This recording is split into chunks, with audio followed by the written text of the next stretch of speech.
Bonjour, aujourd'hui je vais te parler d'un livre qui est formidable, qui a été écrit par Hugo Clément et qui parle des animaux. Alors ça faisait pas mal de temps que je devais te parler de mon engagement quand même végétarien, végétalien, de mon parcours et depuis pas mal de temps aussi je voulais en parler, mais tu sais quand on est végétarien, quand on est végétalien, eh bien parfois on hésite. On hésite pour au moins deux raisons. On hésite parce que, eh bien, on est stigmatisé, hein, et ça nous a fait parfois du tort. Dans les milieux ruraux, eh bien, on passe pour une sorte d'extraterrestre. Et puis, on hésite aussi parce qu'on sait que ça a peu d'importance, parce que malheureusement, on a des difficultés à convaincre les autres. Alors, ce livre de Hugo Clément, qui s'intitule Comment j'ai arrêté de manger les animaux, très bon livre, vraiment très très très bon livre. Il est intéressant à plusieurs titres, parce que en fait, eh bien, il nous donne de l'espoir et on va voir comment. Alors, sur la forme, si tu veux, ce livre, il est intéressant parce que, d'après moi, il reprend ce qu'il faut dire. Et ça, c'est vraiment très bien. C'est-à-dire qu'il commence par présenter les choses de manière factuelle. Alors, je ne pense pas que Hugo Clément lui-même, tout seul, soit allé... alors, je vais le mettre là. Je ne pense pas que Hugo Clément, tout seul, soit allé rechercher toutes les informations. Il a fait des choses, il est journaliste, c'est quelqu'un qui travaille pour la télévision, qui fait des reportages dont je n'avais pas entendu parler avant.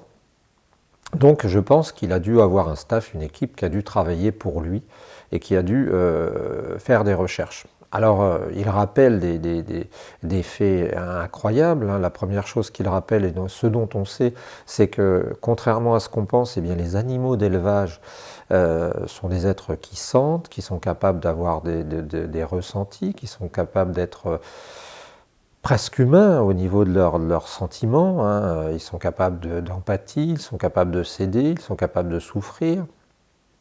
Donc ça veut dire qu'on ne tue pas simplement des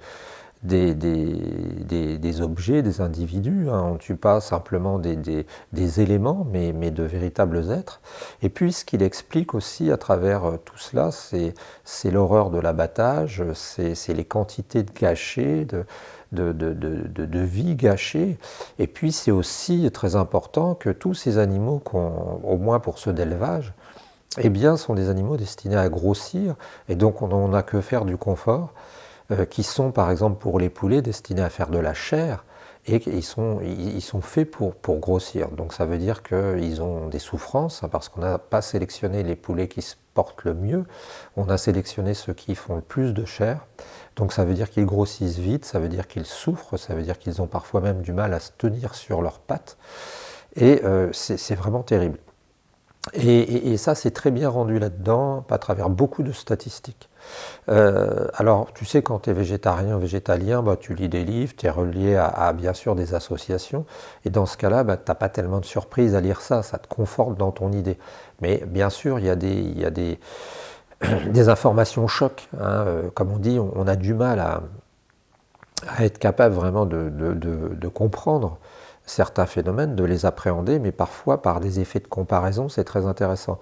Par exemple, quand il te parle de la sardine, et il t'explique, c'est pas les sardines, c'est les crevettes. Quand il t'explique par exemple que lors de la pêche de la crevette, eh bien, on a besoin d'un filet tout fin, et qu'on est à un taux de 4,5 pour le gâchis, c'est-à-dire que pour avoir 1 kilo de crevettes, on met à l'eau 4,5 kg de poissons, d'êtres vivants qui sont morts et qu'on va utiliser en farine ou n'importe comment. Donc en fait, on a des taux de gâchis phénoménaux. Donc moi, je te le laisse le lire, il est très intéressant. La deuxième chose qui est très intéressante aussi, c'est dans ce livre, c'est finalement qu'il apporte une alternative. C'est-à-dire qu'il ne se contente pas de faire une sorte de liste de ce qui ne va pas. Là, Hugo Clément se met à imaginer ce qui se passerait si nous arrêtions tous de manger de la viande. Et alors, on s'aperçoit que, eh bien, on pourrait nourrir l'humanité largement et qu'on arrêterait pas mal de problèmes.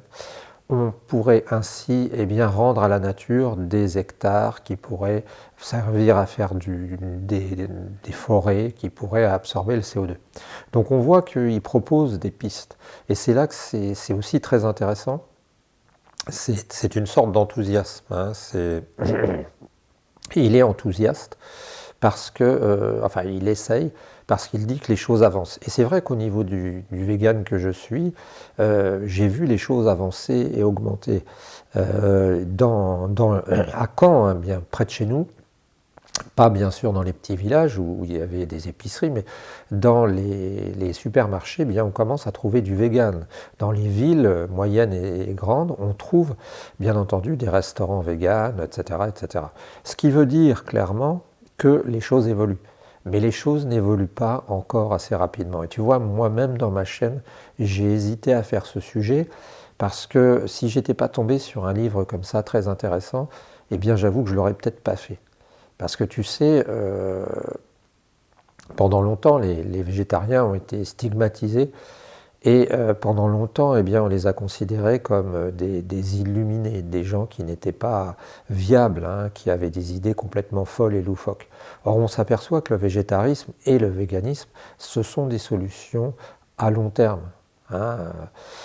Maintenant, ce que je déplore, hein, c'est que ça n'aille pas plus vite, malheureusement. Hein, c'est qu'on n'aille pas encore assez vite. Quand j'en parle aux gens qui sont près de moi, aux gens avec qui j'échange régulièrement, ils me disent « Oui, mais j'aurais jamais pensé que dans ma vie, j'aurais vu des boutiques véganes dans les grandes villes, des plats véganes, de la pâtisserie végane. » C'est vrai, ils ont 100% raison. Mais ça ne va pas encore assez vite. Hein, ça ne va pas. Alors toi, je ne sais pas quel est ton niveau par rapport à ça, où tu en es, si tu es strict mangeur de viande, un peu entre les deux, ou alors végétarien. Mais tout ce que je peux te dire, c'est de conseiller, c'est de continuer à faire des efforts, c'est d'aller dans le bon sens. Et puis, ça paraît fou. Moi, je te donne un exemple. L'autre jour, il y avait la télévision, le JT de la télé qui tournait, et il y avait Jean Le Cam, je crois, c'est un navigateur. Il parlait avec quelqu'un qui l'avait secouru à la télévision. Et en fait, cette personne lui disait « Bon, j'espère que tu vas te faire un bon petit foie de veau ce soir pour passer le réveillon. » Et en fait, je me suis dit, mais qu'est-ce que c'est que cette histoire? On sait dans les livres, on le voit aussi dans le livre de Hugo Clément, que le veau, c'est quoi? C'est un petit animal, c'est le bébé de la vache. Et qu'est-ce qu'on va lui faire? On va le tuer alors qu'il est tout petit.